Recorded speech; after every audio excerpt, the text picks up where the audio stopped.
ప్రముఖ దర్శకుడు శేఖర్ కమ్ములకు ఫిల్మ్ మేకర్గా ఇది 25వ సంవత్సరం.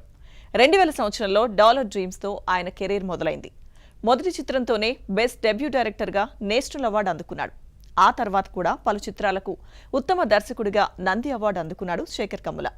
ఆయన రూపొందించిన తొలి multistarrer pan India movie Kubera. Sunil Narang, Puskur Rammohan నిర్మించిన ఈ చిత్రానికి శేఖర్ కమ్ముల సైతం నిర్మాణ భాగస్వామి. నాగార్జున, ధనుష్, రష్మిక మందన్న కీలక పాత్రలు పోషించిన కుబేరా ఎలా ఉందో చూద్దాం. దాదాపు 140 కోట్ల జనాభా ఉన్న భారతదేశంలో ఉన్నవారికి లేని వారికి మధ్య వ్యత్యాసం నానాటికి పెరిగిపోతుంది తప్పితే ఏమాత్రం తగ్గడం లేదు. ధనవంతులు మరీ ధనవంతులు అవుతుంటే బీదవారు ప్రభుత్వాల సబ్సిడీలతో జీవితాల్ని వెళ్లబుచ్చుతున్నారు. ఈ సబ్సిడీలు రాజకీయ పార్టీలు ఎన్నికల సందర్భంగా ఇచ్చే తాయిలాలు మాదిరిగా అయిపోయాయి. ప్రభుత్వ ఆధీనంలో ఉండాల్సిన ప్రధాన రంగాలు సైతం నిదానంగా కార్పొరేట్ కంపెనీల చేతుల్లోకి వెళ్లిపోతున్నాయి. వాటి ద్వారా కోటాను కోట్లు సంపాదిస్తున్న ఆ కంపెనీలే ప్రభుత్వాలను ఆటాడిస్తున్నాయి. అలాంటి ఓ కార్పొరేట్ టైకూన్ కథే కుబేరా. దేశంలోనే అత్యంత ధనికుడైన నీరజ్ మిత్రకు వరల్డ్ రిచెస్ట్ పర్సన్ గా నిలవాలని కోరిక. దాంతో కేంద్ర మంత్రి సిద్ధప్పతో డీల్ కుదుర్చుకొని లక్షల కోట్ల లంచం ఇచ్చి బంగాళాఖాతంలోని ఆయిల్ డిగ్గింగ్ ఏరియాను తన వశం చేసుకుంటాడు. ప్రభుత్వానికి ఇవ్వాల్సిన లంచంలో సగం వైట్లో, సగం బ్లాక్లో ఇవ్వాల్సి వస్తుంది. దాంతో నిజాయితీతో నడుచుకొని జైలు పాలైన suspended CBI officer Deepak Raj సాయం తీసుకుంటాడు.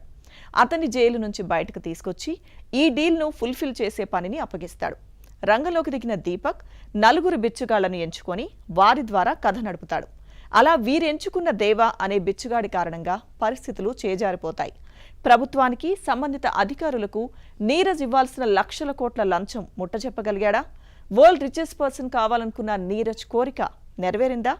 తిరుపతిలో బిచ్చగాడిగా ఉన్న దేవా ప్రభుత్వాలను శాసించగలిగే కార్పొరేట్ టైకూన్ జీవితాన్ని ఎలా అల్లకల్లోలం చేశాడు అనేది కుబేరా కథ.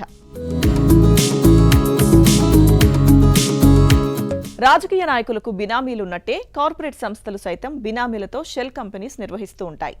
వాటి ద్వారా కోటాను కోట్ల ట్రాన్సాక్షన్స్ చేస్తూ ఉంటాయి. ఒకవేళ అవినీతి నిరోధక శాఖ వంటి వారు వీరిని టచ్ చేసినా చేతికి మట్టంటకుండా హాయిగా దులిపేసుకుంటారు. అనామకుల పేర్లతో దందాను సజావుగా నడిపేస్తూ ఉంటారు. ఇందులో ఆ అనామకులు నలుగురు బిచ్చగాళ్లు. అదే ఈ కథలోని కొత్తదనం. దాంతో ఇది కోట్లకు పడగలెత్తిన ఓ మల్టీ మిలియనీర్ వర్సెస్ బెగ్గర్ కథగా మారిపోయింది. వీరిద్దరి మధ్యలో కథను నడిపేది ఓ సస్పెండెడ్ సిబిఐ ఆఫీసర్.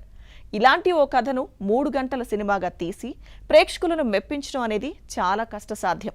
దర్శకుడిగా 25 ఏళ్ల అనుభవం ఉన్న శేఖర్ కమ్ముల వల్ల కూడా అది కాలేదు.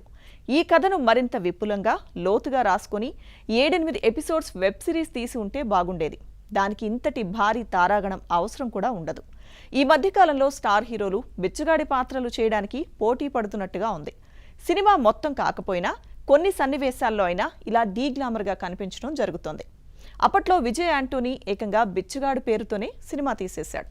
అందులో మల్టీ మిలియనీర్ తల్లి ఆరోగ్యం మెరుగుపడాలని బిచ్చమెత్తుతాడు. ఇందులోనూ మల్టీ మిలియనీర్ అయిన విలన్ తన డబ్బుల్ని కాపాడుకోవడానికి అలాంటి పనే చేస్తాడు. ఇకపోతే ఈ సినిమాలో నటీనటుల విషయానికి వస్తే ధనుష్ బిచ్చగాడి పాత్రలో ఒదిగిపోయాడు. అతని నటనకు వంక పెట్టడానికి లేదు. నిజానికి ఇందులో ధనుష్ కంటే నాగార్జున పాత్రకే నిడివి ఎక్కువ. అతని క్యారెక్టరే 360 డిగ్రీస్ ఉంటుంది.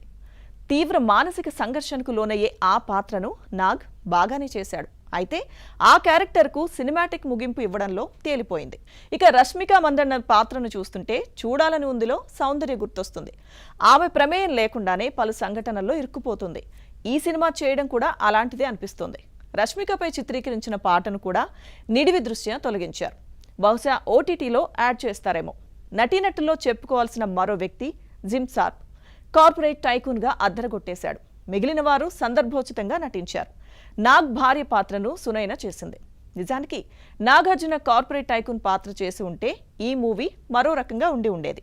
సినిమాలోని నటీనటులే కాదు, టెక్నీషియన్స్ సైతం బాగానే కష్టపడ్డారు. కానీ ఎంచుకున్న కథలో దమ్ము లేకపోవడం, దాన్ని సరిగా తెర మీద ప్రెజెంట్ చేయకపోవడంతో ప్రేక్షకులు నిరాశకు గురికాక తప్పదు. పాటలు, వాటి సిచ్యువేషన్స్ గురించి ఎంత తక్కువ మాట్లాడుకుంటే అంత బెటర్. దేవిశ్రీ ప్రసాద్ సమకూర్చిన ట్యూన్స్ లిరికల్ వీడియోస్గా వచ్చినప్పుడు బాగున్నా సినిమాలో చూస్తే ఎందుకో ఆ ఇంపాక్ట్ కలగలేదు. సగటు ప్రేక్షకుడు కనెక్ట్ కాలేని కథను రాసుకుని శేఖర్ కమ్ముల తప్పు చేశారనిపిస్తోంది. దాన్ని ఎంత గొప్ప నటీనటులతో ఎంత అద్భుతంగా తీసినా పునాది లేని భవంతికి మెరుగులు దిద్దినట్టు అయిపోయింది. ఈ మూవీని పాన్ ఇండియా స్థాయిలో తీశారు కాబట్టి నిర్మాతలకు ఇది కుబేరా కావచ్చు. బట్ ఆశగా థియేటర్కి వెళ్లిన ప్రేక్షకులను కుదేలు చేసింది.